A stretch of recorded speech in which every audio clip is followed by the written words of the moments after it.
Hello.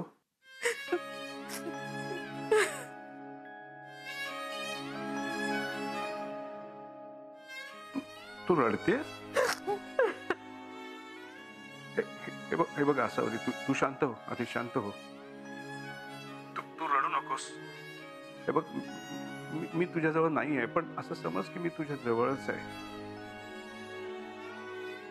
मला माहिती आहे जे काय चाललंय ते खूप कठीण आहे, समोर काहीही मार्ग दिसत नाहीये, पण पण पण तू धीराने घे.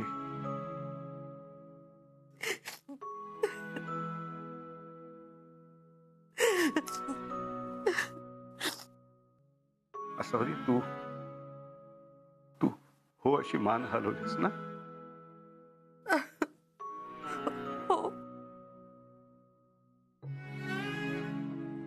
मला एक सांग, आत खोल मनात काहीतरी तुटल्यासारखं वाटतंय ना? हो. जुनं काहीतरी तुटल्याशिवाय नवं काहीतरी जोडता कसं येईल आसावरी, नाही का? अगं, जुन्या कापडाच्या तुकड्यांपासून नवीन मऊ उबदार गोधडी शिवणारी तू, मी तुला काय सांगायचं? उसवलेली वीण घट्ट करणं आणि पुन्हा ती उसवणार नाही याची काळजी घेणं, यालाच तर संसार म्हणतात ना आसावरी. आसावरी, तुला ते जपान मधलं किंगस्तुकी आर्ट माहितीये? नाही. जपान मध्ये ना क्रोकरी असते ना, क्रोकरी ती तुटली की ती फेकून नाही देत, ती पुन्हा ते जोडतात. ते जोडण्यासाठी चक्क ते सोन्याचा वापर करतात. ती क्रोकरी पुन्हा मजबूत पण होते, त्याचा तो तडाही सुंदर दिसायला लागतो आणि अर्थात त्याची किंमतही वाढते. तडा गेलेला नात्याचंही तसंच असतं ना. इथे फक्त त्या तड्यामध्ये, भेगेमध्ये भरायचं सोनं म्हणजे प्रेम. जितक्या विश्वासानं, प्रेमानं, मायेनं आपण तो गेलेला तडा जो आहे तो भरू, तितकंच ते नातं आणखीन सुंदर होईल, मजबूत होईल आणि त्याचं मोलही नव्याने कळेल.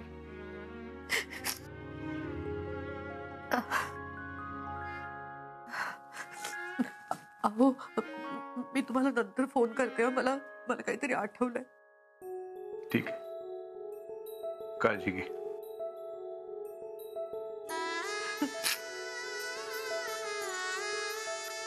किंगस्तुकी.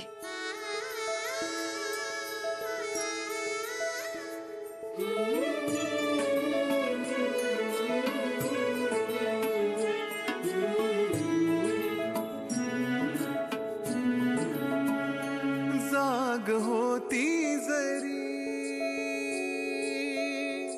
काल डोळ्यांवरी,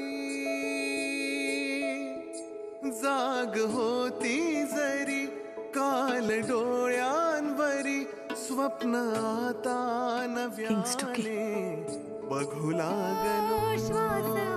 ही साडी मी आता नेसू शकले नाही म्हणून काय झालं? याच साडीतून आता नात्याची वीण घट्ट होईल. आज आता नव्याने जगू लागलो. आला तो रंग पुन्हा आला, अनगंध पुन्हा आला, ह्या अल्लडचा प्याला. आला तो रंग पुन्हा आला, अनगंध पुन्हा आला, ह्या सुखना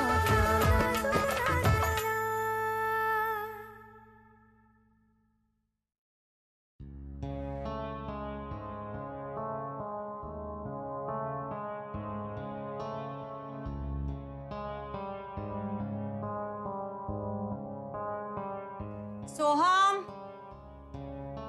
सोहम बाहेर ये. मला माहितीये तू आतमध्ये आहेस, आता ये बाहेर. काय कटकट आहे यार, जराही शांत बसू देत नाहीस.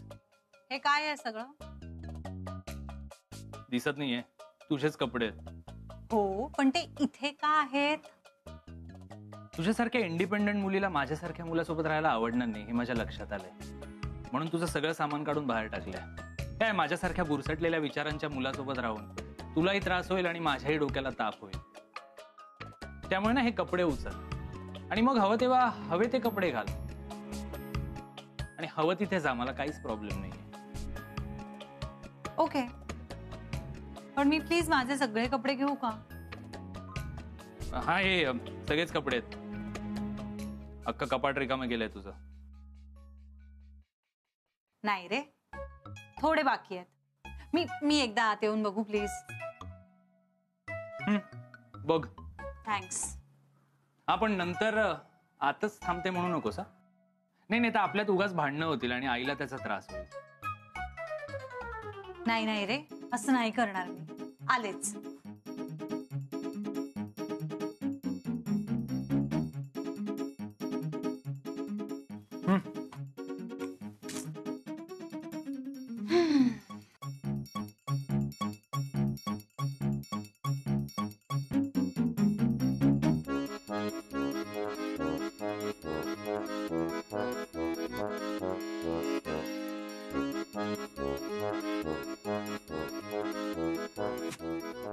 हे काय करतेस तू? अरे, हे सगळंच्या सगळं मीच घेतलं होतं. विसरलास का तू? बरोबर, तुझ्या कसं लक्षात असणार ना. घरातल्या कुठल्या गोष्टींकडे तू लक्ष देत आलायस आजपर्यंत. पण सोहम, आपलं लग्न झालंय तेव्हापासून मी बघतेय घरात एकही पैसा दिला नाहीयेस ना तू. आणि तुला काय वाटतं रे, या सगळ्या गोष्टी घरात येतात कुठून? नाही. अरे हो, आणि मी इथे राहणार नसेन तर आता मी दिलेल्या गोष्टी तरी इथे कशाला हव्या ना. उगाच तुला केवढा त्रास होईल ना त्यांचा. हा शर्ट पण मीच दिला होता ना रे तुला, तुझं प्रमोशनचं गिफ्ट म्हणून. नकोय तुझं गिफ्ट, जा घेऊन जा सगळं. आणि काय बरं, येलो कलर तर तुला इतका छान दिसतो. मला स्पेशली तू खूप आवडतोस म्हणून मी हा तुझ्यासाठी घेतला होता. आणि काय बरं, बघ, तुझ्या इंटरव्ह्यू साठी ही पॅन्ट आपण शिवून घेतली होती माझ्याच पैशातून. ही पण राहू दे. आणि काय बरं, ए ब्लू कलर तर माझा फेवरेट आहे, त्यामुळे हा टाय पण मीच आणला होता तुझ्यासाठी. हा शर्ट, ही पॅन्ट पण मीच घेतली. सोहम, हा, जा घेऊन जा सगळं घेऊन जा. हे घेऊनच जाते मी. But if you don't mind, तू मला हा शर्ट काढून देशील?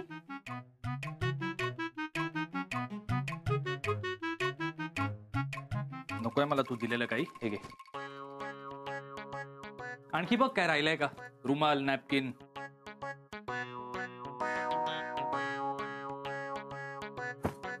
ओ, थँक्यू सो मच.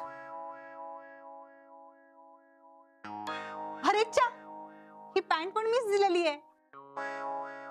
हा, मग तू काढतोयस का मी काढू? हे बघ, माझ्याकडे दुसरी पॅन्ट नाही आता घालायला. अरे बापरे, मग आता काय करायचं?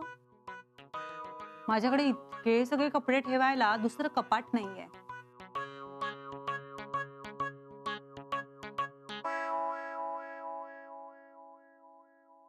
काढतोयस?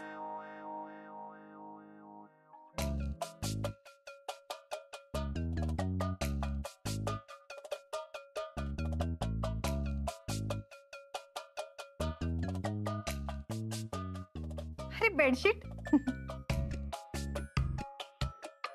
सरांना बाहेर हाकललंस तसंच मला पण हकलवण्याचा पूर्ण प्लॅन झाला होता ना. उगाच काहीतरी बडबडू नकोस. पण अर्थात तू सरांना बाहेर काढून उपयोग काहीच झाला नाही, कारण सर इथेच आहेत आईन बरोबर. ते इथेच आहेत म्हणजे सर कुठेच गेलेले नाहीयेत, मुळात ते जाऊच शकत नाहीत. पण ते कळण्याची दृष्टी जर तुझ्याकडे राहू दे ना. तू तो पडलेला टाय उचल आणि बाकी सगळं नीट आवरून घे.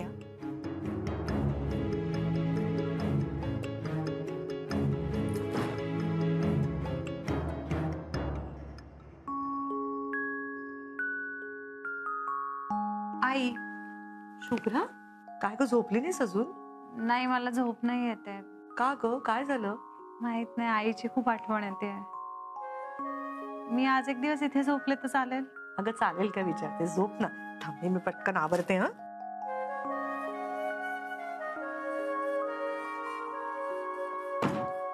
शुभ्रा अगं किती थकलेली दिसतेस तू. काय झालंय? मी तुझ्या डोक्याला तेल लावून देऊ का? तुला छान बरं वाटेल बघ एकदम. प्लीज लावा. ये बस अशी मी आले हं, तेल घेऊ.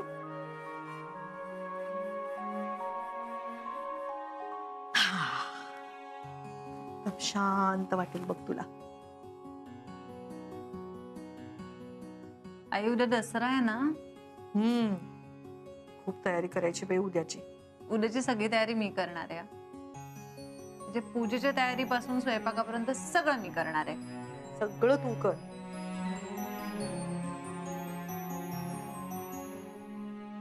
शुभ्रा हं? काय ग? काय झालं बाळा? तुझं आणि सोहमचं भांडण झालं का? काय ना शुभ्रा, नवरा बायको मध्ये भांडणं होतच असतात, पण त्या भांडणाने तुमच्यामधलं अंतर वाढण्याऐवजी कमी झालं पाहिजे. दोघांच्या आयुष्यात आयुष्यभर जपून ठेवण्यासारखी एकच गोष्ट असते, ते म्हणजे प्रेम. उद्या दसरा आहे ना, आता जुनं सगळं विसरून जायचं आणि छान नव्याने सुरुवात करायची. काय गो बाळा, पटतंय का तुला माझं म्हणणं? हो आई.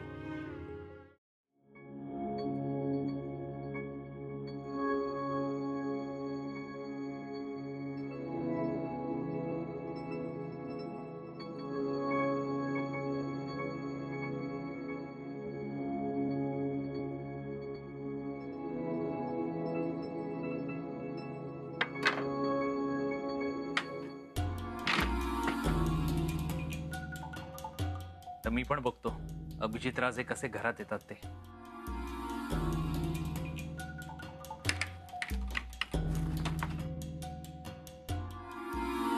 किचनची खिडकी. अगं बाई, फोन माझा. बोला बोला, मी तसंही झोपते. Good night. Good night. Hello, Asavari, अगं तुझ्याशीच बोलायचं होतं. का? काय झालं? पटकन खिडकीपाशी ये ना. अगो बाई, अहो अहो परत तुम्ही खाली आलात की काय? अहो असं काय करता? कशाला येता असं रात्री अपरात्री? मी आले खिडकीशी, मला दिसत नाही खाली कुठे तुम्ही. वर बघ, वर. अगो बाई, अहो तो वर कुठे आहात तुम्ही? चंद्र दिसतोय? हो, खूप सुंदर दिसतोय. चंद्र इतका सुंदर दिसतोय ना की तुझी आठवण आली.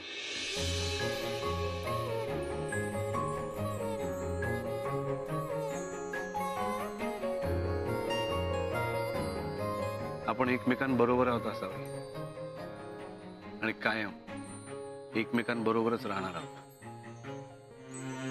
न ये चांद होगा न तारे रहेंगे मगर हम हमेशा तुम्हारे रहेंगे.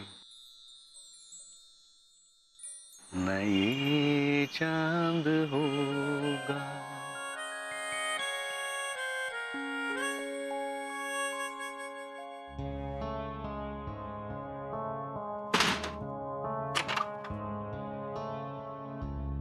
घरच्या सगळ्या खिडक्या उघड्या आहेत. रोजच असतात की या अभिजित राजेला घरात घुसता यावं म्हणून या दोघींचा प्लॅन नसेल ना?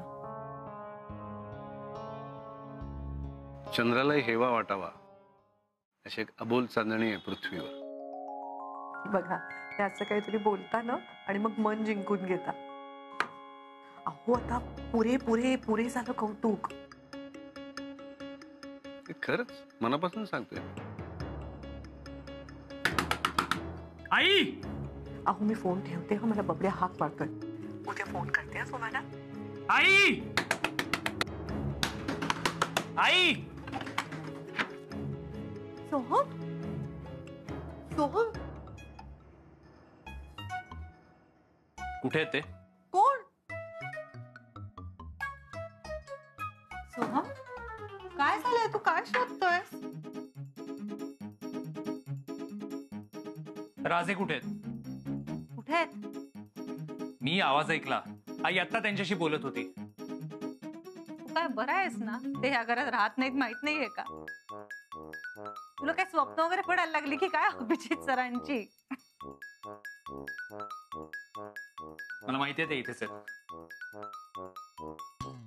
मी आलो म्हणून घाबरून खिडकीतून नाही ना उडी मारली. काय बडबडतोयस तू? अरे हा एक मिनिट. मी तुला मगाशी म्हणाले की सर कुठेही गेलेले नाहीयेत, ते आईंबरोबरच आहेत. याचा अर्थ तू असा घेतलास? अरे वेड्या, मला म्हणायचं होतं की सर इथेच त्यांच्या मनात आहेत.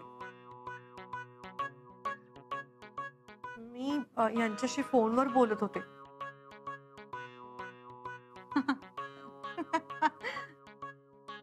हसायला काय झालंय? मला माहितीये ते इथे नाहीयेत. काय हिंमत त्यांची इथे यायची?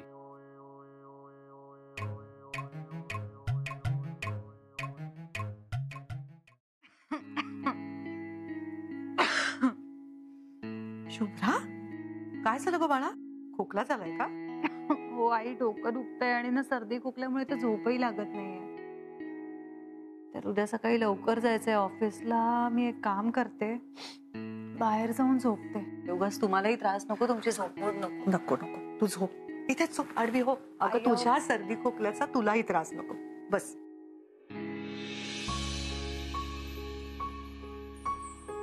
हा, मी तुला विक्स पेपर अप लावते. बाबड्याच्या लहानपणापासून त्याला सर्दी झाली, खोकला झाला, त्याचं डोकं दुखलं, त्याला मी नेहमी हेच लावते. यामुळे तुला लगेच मिळेल सर्दी खोकल्याच्या 6 लक्षणांपासून त्वरित आराम.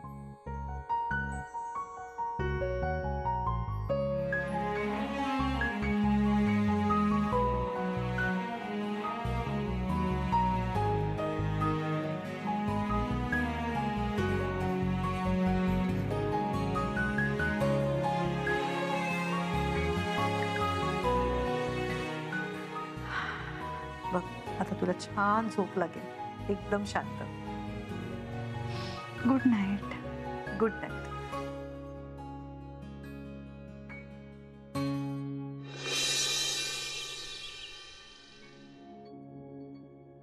काय सोहम, आज लवकर उठलास? लवकर उठायला झोप तर लागायला हवी. का रे, काय झालं? शुभ्राने अभिजित राजे घरीच आहे असं सांगून मला रात्रभर जागवला आणि नंतर तोंड वर करून हसत होती माझ्यावर. तुझ्या आगाऊ बायकोला वेळेच आवर घाल ना. आवर तर घालणारच आहे मी. सतत त्या अभिजितची चमचेगिरी करत असते. माझ्यावर असते काय? आता सगळ्यांनाच रडवतो बघ. नाही डिवोर्स घडवून आणला ना तर नावाचा सोहम कुलकर्णी नाही मी.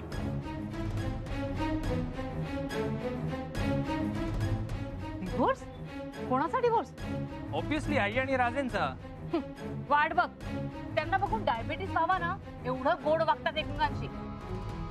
भरभरून प्रेम वाहत असतं नुसतं. ते उभ्या आयुष्यात एकमेकांना डिवोर्स देणं शक्यच नाही. बघशीलच तू. आता डिवोर्स पेपरवर सही करण्याशिवाय दुसरा काही पर्याय नाही ठेवणार आहे मी त्यांच्या पुढे. आता तो राजे आणि आई कायमचे वेगळे होणार.